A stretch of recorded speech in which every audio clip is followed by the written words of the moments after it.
காலையில் நடந்த அந்த ஒரு பிஆர் டாஸ்கில் ஏகப்பட்ட பேர் ஏகப்பட்ட விஷயங்களை வந்து கண்டென்ட்டாக கொடுத்துருக்காங்க. நான் சொன்னேன் இல்லையா, அப்படி தான் கானா வினோத்துக்கும் சுபிக்ஷாவுக்கும் ஒரு பிரச்சனைங்க. அதாவது எல்லாரும் வந்து தனக்காக ஓட் பண்ண மக்களுக்கு நன்றி அப்படின்னு சொல்லிட்டு போகிறாங்க. அப்போ சுபிக்ஷா வந்து என்ன சொல்கிறாங்கன்னா, எனக்காக வாக்களித்த என்னுடைய மீனவ மக்களுக்கு நன்றி, அது மட்டும் இல்லாமல் எக்ஸ்ட்ரா அந்த பொண்ணு எப்பயுமே அந்த பொண்ணு கம்யூனிட்டி கேம் தான் ஆடிக்கிட்டு இருக்கு அப்படிங்கிறது நம்ம சொல்லிக்கிட்டு தான் இருக்கோம். வந்து அந்த பொண்ணு என்ன சொல்லுது, கிளியராக வந்து இந்த வீட்டில் இந்த பிக் பாஸ் வரலாற்றிலே வந்து மீனவ சமுதாயத்திலேருந்து ஒரு பெண் வந்தது இதுதான் முதல் முறை அப்படின்னு அந்த பொண்ணு சொல்லுது. அதாவது ஒரு மீனவ சமுதாயத்திலேருந்து வந்த ஒரு கண்டஸ்டன்ட் நான் தான் அப்படின்னு வந்து அந்த பொண்ணு குவாட் பண்ணுது. இதில் பெருமை கிடையாது, இதில் பெருமைப்படுறதுக்கு ஒன்றும் கிடையாது. இந்த நிகழ்ச்சி அப்படிங்கிறது அனைத்து சமுதாயத்தும் கலந்து கொள்ள வேண்டிய ஒரு நிகழ்ச்சி. உங்களுக்கு ஒரு வாய்ப்பு கிடைச்சிருக்கு, எஸ் எனக்கு அந்த வாய்ப்பு கிடைச்சிருக்கு, அதை நினச்சி நான் வந்து நான் பெருமையாக நினைக்கிறேன் அப்படிங்கிறத நீங்கள் ஒரு வாட்டி சொல்லலாம். அதை ரிப்பீட்டடாக சொல்லிக்கிட்டே இருக்க வேண்டிய அவசியம் கிடையாது. அதை வந்து அவங்க சொல்கிறாங்க. அதுவும் மட்டும் இல்லாமல் நான் தான் முதல் முறையாக மீனவ சமுதாயத்திலேருந்து இந்த நிகழ்ச்சிக்கு வந்திருக்கேன் அப்படின்னு சுபிக்ஷா எதை மென்ஷன் பண்ணி சொல்கிறாங்க. ஏன்னா நீங்கள் வந்து ஓப்பனாக உங்களோட கம்யூனிட்டியிலேருந்து வந்திருக்கேன்றதை நீங்கள் சொல்லிட்டீங்க.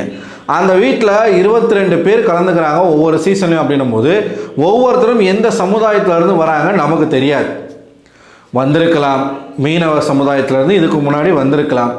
கானா வினோத் அவர்கள் அந்த இடத்துல ஒரு பாயிண்ட் சொல்கிறாப்புல, இந்த பாயிண்ட் நான் வந்து கானா வினோத்துக்காக ஆதரிக்கிறேன். ஏன்னா அவர் என்ன சொல்கிறாரு, ஏமா நீ மட்டும்தான் வந்திருக்க, நீ சொல்லாதம்மா, உனக்கு முன்னாடி நிறைய பேர் வந்திருக்காங்க, என் ஏரியாவில் இருந்தே வந்திருக்காங்க அப்படின்னு அவர் சொல்கிறார். அதை சொன்ன உடனே வந்து அவர் யாரை சொல்கிறாரு, பேரை மென்ஷன் பண்ணி சொல்லுவார் நான் நினச்சேன், ஆனால் அவர் சொல்லலை. இப்போ சுபிக்ஷா சொல்கிறது என்ன, என் சமுதாயத்திலேருந்து இது வரைக்கும் நான் தான் பிக் பாஸ்குள்ளே வந்திருக்கேன் அப்படின்றாங்க. அது பொய். சீசன் 6 அசல் கோளாறுன்னு ஒருத்தர் வந்தார், ஏன் நன்மை, அவனும் ஒரு மீனவன் தான். சேம் N4, நாங்கள் ஒரே ஏரியா, நாகரா தோட்டம், அதாவது ராயபுரத்துக்கு முன்னாடி, காசிமேடுக்கு கொஞ்சம் முன்னாடி, அதே வட சென்னையில் இருந்து வந்த ஒரு கண்டஸ்டன்ட். அவன் வந்து மீனவ சமுதாயத்தில் பிறந்தவன், மீனவ சமுதாயத்தில் தான் அவன் வந்து ஒரு மீனவர் சரிங்களா. ஆனால் அவர் வந்து அங்கே போனது அசல் கோளாறாக தான், ஒரு மீனவ சமுதாயத்தை ரெப்ரசன்ட் பண்ணி அவர் போகலை. சுபிக்ஷா சொல்கிறது என்னென்னா, மீனவ சமுதாயத்திலேருந்து நான் மட்டும்தான் வந்திருக்கேன் அப்படின்னு அவங்க அங்கே சொல்லும் பொழுது அந்த பாயிண்ட் வந்து அங்கேயே அடிபட்டு போகுது. அவங்க மட்டும் வரலை. அண்ட் சுபிக்ஷா மாதிரியும் மீனவ சமுதாயத்திலேருந்து இதுக்கு முன்னாடி வந்த கண்டஸ்டன்ட் எனக்கு தெரிஞ்சு அசல் கோளாறு வந்திருக்காரு, வேறு யார் வேணாலும் வந்திருக்கலாம். ஆனால் யாருமே தன்னோட சமுதாயத்தை அங்கே ரெப்ரசன்ட் பண்ணது கிடையாது, அதை வச்சு கேம் விளையாட கிடையாது, சுபிக்ஷாவை தவிர. இப்போ சுபிக்ஷா வந்து மீனவ பெண் அப்படிங்கிறது எல்லாருக்கும் தெரியும், அதை சார்ந்த வீடியோஸ் அவங்க போட்டுக்கிட்டு இருக்காங்கன்றது எல்லாமே தெரியும். ஒன்ஸ் அவங்களுக்கு அந்த வாய்ப்பு வந்து கிடச்சிருச்சுன்னும் போது சுபிக்ஷாவை தான் அங்கே விளையாடணும். சுபிக்ஷா மைக்கில் மீனவ பெண் சுபிக்ஷான்னு போடலை, சுபிக்ஷான்னு தான் போட்டிருக்கு. ஸோ சுபிக்ஷா யார், சுபிக்ஷாவால் என்ன முடியுன்றதை நாங்கள் காட்டணுமே தவிர்த்து ஒவ்வொரு முறையும் சுபிக்ஷா பண்ணுறது நான் மீனவ சமுதாயத்தில் வரேன், நான் அந்த மக்களை ரெப்ரசன்ட் பண்ணி வரேன், அந்த வழிகளை பேசுகிறேன் அப்படின்னு அவங்க சொல்கிறாங்க. வழிகளை பேசலாம், ஆனால் இது எப்படி போகும்னா, நீங்கள் ஏதாச்சும் ஒரு தப்பு பண்ணுறீங்கன்னு வச்சுக்கோங்களேன். உதாரணத்துக்கு நீங்கள் திபாகர் கிட்ட பண்ண ஒரு விஷயம் இருக்குல்ல, இன்ன வரைக்கும் அதை நின்று பேசுது. புடவை கட்டிட்டு போயிட்டு அவர் வந்து ஃப்ளர்ட் பண்ணது வந்து இன்ன வரைக்கும் நின்று பேசுது. ஒருத்தவங்க கம்யூனிட்டி கேம் ஆடுறோம் அப்படின்னா மிக மிக மிக மிக மிக ரெஸ்பான்சிபிளாக இருக்கணும், ஓகேவா. ஆனால் அது நீங்கள் உணராமல் நிறைய இடங்களில் நீங்கள் பண்ணிடுறீங்க.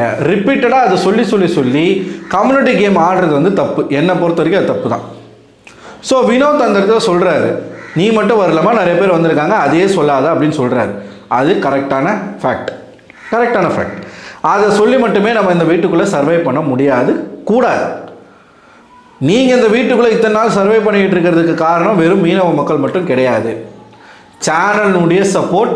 நேற்றுக்கு நீங்கள் பார்த்தீங்கன்னா என்னை எல்லாரும் ஓட்டு போட்டு காப்பாற்றின மக்களுக்கு நன்றின்னு சுபிக்ஷா சொல்லும்போது சேதுபதி சொல்கிறாரு, சேவ் பண்ணது நான், மக்களுக்கு நன்றியா அப்படின்னு. ஏன்னா அதான் உண்மை. சுபிக்ஷாவை காப்பாற்றினது சேனல் தான், சுபிக்ஷாவுக்கு அது தெரியாது. அவங்க தம்பி வந்து எதுக்கு சொல்லிட்டு போனால், நீ வெளியில் வந்தாலும் அழாத, நீ எப்போ வந்தாலும் அழாத, சந்தோஷமாக வா, தைரியமாக வான்னு எதுக்கு சொன்னார். அவங்களுக்கு தெரியும் வெளியில் என்ன நடக்குதுன்னு சொல்லிட்டு.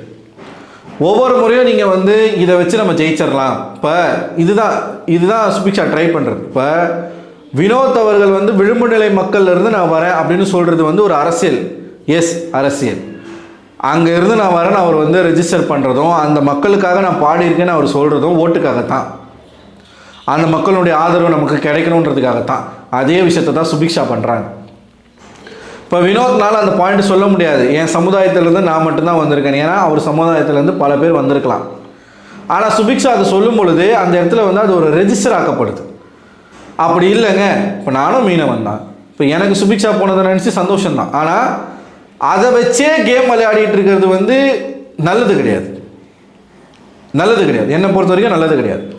இதை வந்து வினோத் வந்து சொல்கிறாப்புல, இந்த ப்ராசஸ் முடிஞ்ச பிறகு சுபிக்ஷா கிட்ட இருக்கக்கூடிய ஒரு கெட்ட பழக்கம் என்னென்னா, நேற்றுக்கு விக்கல்ஸ்க்கும் திவ்யாவுக்கும் அவ்வளோ பெரிய பிரச்சனை வந்ததுக்கு காரணமும் சுபிக்ஷா தான். யாராச்சும் அவங்கள நோக்கி ஒரு கருத்தை சொல்லிட்டாங்கன்னா அது முடிஞ்சவொடனே அவங்கக்கிட்ட போய் எக்ஸ்பிளனேஷன் கேட்குறது. நேற்றுக்கு இதே மாதிரி திவ்யா கிட்ட கேட்க போய் தான் அவங்க ஒன்று சொல்ல போய் அது வந்து ஒரு பெரிய பிரச்சனையாக போச்சு. இன்றைக்கி மறுபடியும் கானா வினோத்துக்கிட்ட போயிட்டு அவங்க கேட்குறாங்க, எதுக்காக நீங்கள் அந்த மாதிரி சொல்கிறீங்க அப்படின்னு கேட்கும்போது அவர் சொல்கிறாரு, நீ மட்டும் வந்தன்னு சொல்லாத, நிறைய பேர் வந்திருக்காங்க, அதை வச்சு மட்டுமே கேம் ஆடக்கூடாது அப்படின்னு வந்து அவர் சொல்கிறாரு. கரெக்டு. இது வந்து ஒரு பஞ்சாயத்தாக மாறுது, ஒரு டிஸ்கஷனாக போகுது. நீங்கள் வந்து இந்த டோனில் சொன்னீங்க, அந்த டோனில் சொன்னீங்க, அப்படி சொன்னீங்க, எப்படி சொன்னீங்க. கானா வினோத் வந்து எப்பயுமே யாரையுமே வந்து அவர் வந்து ஹர்ட் பண்ணுற மாதிரி தான் பேசுகிறார். மற்றவங்களுக்கு நடக்கும்போது கேள்வி கேட்காத சுபிக்ஷா தனக்கு நடக்கும்போது மட்டும்தான் கேள்வி கேட்பீங்க அப்படின்னா அப்போ நீங்கள் யார்? இப்போ மீனவ சமுதாயத்திலேருந்து வரேன் அப்படின்னா அநியாயம் எங்கே நடந்தாலும் குரல் கொடுக்கணும்ல. தன்னை ஒருத்தவங்க ஒன்று சொல்லிட்டாங்கன்னொடனே அவ்வளோ பொங்கக்கூடிய சுபிக்ஷாவுக்கு மற்றவங்க கிட்ட அந்த பிரச்சனை. இப்போ திவ்யாவுக்கும் கானா வினோத்துக்கும் ப்ராப்ளம் நடக்கும்போது என்ன பண்ணிகிட்டு இருக்காங்க, அவங்க வேடிக்கை பார்த்துட்டு இருக்காங்க. கானா வினோத்துக்கும் மற்றவங்களுக்கும் பிரச்சனை நடக்கும்போது வேடிக்கை தான் பார்த்துக்கிட்டு இருக்காங்க. தன்னை ஒருத்தர் ஒரு வார்த்தை சொல்லிட்டாரு, அவங்க கேமே அதான். மீனவ பெண்ணா நான் வந்திருக்கேன், நான் மட்டும்தான் வந்திருக்கேன்றதான் அவங்க கேமே. அந்த கேமை அவர் உடைச்ச உடனே அவங்களுக்கு வந்து ஒரு பயங்கரமான ஒரு டென்ஷன், ஒரு பதட்டம். கானா வினோத்துக்கிட்ட போயிட்டு எக்ஸ்பிளனேஷன் கேட்குறாங்க. அப்பயும் அவர் சொல்கிறாரு, நடுவில் நம்ம அண்ணன் வந்துட்டாப்புல, யார், விக்கல்ஸ் வந்துட்டாப்புல. விக்கல்ஸனை வந்துட்டு அவர் பங்குக்கு தங்கச்சிக்கு பண்ணுறதுக்கு என்ன பண்ணுறாரு அப்படின்னா, மனுஷன் போயிட்டு ஒரு முட்டு கொடுக்குறாப்புல. மீனவ சமுதாயத்திலேருந்து யார் வேணாலும் வந்திருக்கான், ஆனால் இந்த வீட்டுக்குள்ளே வந்து தன்னுடைய சமுதாயத்துக்காக பேசினதோ, அந்த சமுதாயத்தில் படக்கூடிய கஷ்டங்கள் பற்றி பேசினதோ அது வெளிப்படையாக வந்து யாரும் பேசலை சுபிக்ஷாவை தவிர. அப்போ சுபிக்ஷா சொல்கிறது கரெக்டு தானே? அது எப்படி கரெக்ட் ஆகும்? சுபிக்ஷா சொன்னது என்ன, மீனவ சமுதாயத்திலேருந்து நான் மட்டும்தான் வந்திருக்கேன் அப்படின்னாங்க. அதைத்தான் அவர் இல்லைன்றார். நீங்கள் வந்து உங்கள் சமுதாயத்தினுடைய பிரச்சனைகளை பேசுகிறீங்க, ஆனால் பேச வேண்டிய விஷயங்கள் நிறையாவே இருக்குது, அதெல்லாம் நீங்கள் பேசலை. ஜஸ்ட்டு இங்கேருந்து நான் வந்திருக்கேன் அப்படிங்கிறதுனாலே எனக்கு ஓட்டு போட்டுருணும் அப்படின்னு சுபிக்ஷா சொல்கிறது தப்பு இல்லையா? விளையாடணுங்க, விளையாட்டுக்கு தான் ஓட்டு, சமுதாயத்துக்கு ஓட்டு கிடையாது. சரிங்களா? அதை வச்சு சுபிக்ஷா வந்து புரிஞ்சுக்கணும். விக்கல்ஸ் வந்து இப்படி ஒரு விஷயத்த சொல்கிறாரு. சொல்லிவிட்டு கானா வினோத் என்ன சொல்கிறாருன்னா, நீங்கள் அப்படி சொல்லும் பொழுது எனக்கு எப்படி அது தோணுச்சுன்னா, நீ மட்டும்தான், நீ ஒன்றும் அவ்வளோ பெரிய ஆள் இல்லை, நீ மட்டும்தான் வந்து வந்திருக்கேன்னு சொல்லாத, நீ ஒன்றும் அவ்வளோ பெரிய ஆள் இல்லை அப்படின்ற மாதிரி நீங்கள் சொன்ன மாதிரி எனக்கு தோணுச்சு. இதுதான் விக்கல்ஸ். எப்படி? இதுதான் விக்கல்ஸ். மற்றவங்க ஒன்று பேசுவாங்க, ஆனால் நீங்கள் சொன்னதை எனக்கு இப்படித்தான் புரிஞ்சுதுன்னு இவன் ஒன்று சொல்லிட்டு போயிடுவான். அது வந்து கானா வினோத்து அவருக்கு நடக்கும்போது அவர் ரியாக்ட் பண்ணுறாரு. இதுதான் எல்லாருக்கிட்ட இருக்கக்கூடிய பிரச்சனை தான். மற்றவங்களுக்கு பிரச்சனை வரும்போது கம்முன்னு இருக்கிறது. நேற்றுக்கெல்லாம் வந்து பயங்கரமாக விக்கல்ஸ்க்கு சப்போர்ட் பண்ண இதே கானா வினோத்தா இன்றைக்கி விக்கல்ஸ் வந்து ஒரு வார்த்தை சொன்ன உடனே கானா வினோத்துக்கு கோபம் வருது. அது ரொம்ப ரொம்ப தவறான வார்த்தை, அவர் அந்த அர்த்தத்தில் சொல்லலை. அது சொன்ன உடனே அவர் வந்து ரியாக்ட் பண்ணுறாரு. நீ இந்த மாதிரிலாம் வாழைப்பழத்தில் ஊசி ஏற்றுற மாதிரிலாம் பேசாத, இந்த வேலைலாம் வச்சுக்காத விக்கல்ஸு, அது வந்து நல்லா இல்லை. சொல்லிட்டு எப்போ பார்த்தாலும் சாரி கேட்குறாங்க விக்கல்ஸு. ஏங்க நான் வந்து எனக்கு தோணுச்சுன்னு சொன்னேங்க, நீங்கள் அப்படி சொன்னீங்க, நான் சொல்லலை. எனக்கு நீ தோணுச்சுன்னு நாங்கள் சொல்கிறத ரிஜிஸ்டர் பண்ணுறதே தப்பு தான்ப்பா. ஏப்பா நீ அது பண்ணுறதே தப்பு தான். உனக்கு என்ன வேணாலும் தோணும், நீ சொல்லிடலாமா அதை? கரெக்டா? ஸோ அந்த இடத்துல வந்து கானா வினோத் கேட்கும்போது உடனே மன்னிப்பு கேட்குறாப்புல. வினோத்தை அந்த இடத்துல மட்டும் கரெக்டாக பேசுகிறார். நீ பேசிட்டு நீ மன்னிப்பு கேட்குறதெல்லாம் நல்லா இல்லை விக்கல்ஸு. வெளில போய் அழுகுறாங்க மறுபடியும். நேற்றுக்கு திவ்யா வந்து நீ ட்ராமா பண்ணாத அப்படின்னு சொன்னதுக்கு காரணமே தான். இவர் ஒன்று பேசிடுவாராம், பேசிட்டு போய் உடனே அழ ஆரம்பிச்சிருவார். மன்னிப்பு கேட்டு ஒரு ஆனால் அப்படி இல்லைங்க, நான் எங்கே அப்படி பேச போகிறேன் அப்படின்னு ஒரு மாதிரி வாய்ஸ் எல்லாம் மாற்றி நீ யாருன்னு எங்களுக்கு தெரியும், நீ எப்படிப்பட்ட வக்கரம் முடிச்ச ஒரு ஆளுன்றது எங்களுக்கு தெரியும், நீ யாரை அடிக்கணுமோ அந்த நேரத்தில் அவங்கள எதை வச்சு அடிப்பியோ அதை வச்சு கரெக்டாக அடிக்கிற ஆளுன்னு நமக்கு தெரியும். ஸோ விக்கல்ஸ் வந்து பயங்கரமாக வந்து சுபிக்ஷாவுக்கு எல்லா இடத்துலையும், சுபிக்ஷா ஒரு இடத்துல அஃபெக்ட் ஆகுறாங்கன்னா முதல் ஆளாக அங்கே வருது விக்கல்ஸ் தான். இந்த அண்ணன் தங்கச்சி கேமை நீ விளையாடுறதுக்கு காரணமே உன் தங்கச்சி உனக்குன்னு வரும்போது விட்டு கொடுப்பான்றதுக்காகத்தான். இது ரொம்ப நாளைக்கு நிலைக்காது. இந்த வாரம் மாட்டினீங்கன்னா அவ்வளோதான், முடிஞ்சு போச்சு. ஸோ இது வந்து வினோத் அவர்கள் வந்து சொன்னதில் எந்த தப்பும் கிடையாது. சுபிக்ஷா கம்யூனிட்டி வச்சு கேம் விளையாடுறது ரொம்ப ரொம்ப தப்பு. அதை வச்சு இத்தனை நாட்களுக்கு சர்வை பண்ண முடியாது. அது என்றைக்கே இவங்க போயிருக்க வேண்டியது. இன்னமும் சேனல் காப்பாற்றிக்கிட்டு இருக்கிறது, சேனல் என்ன மிஸ்டேக் பண்ணுறாங்கன்றத சேனலே உணரணும்.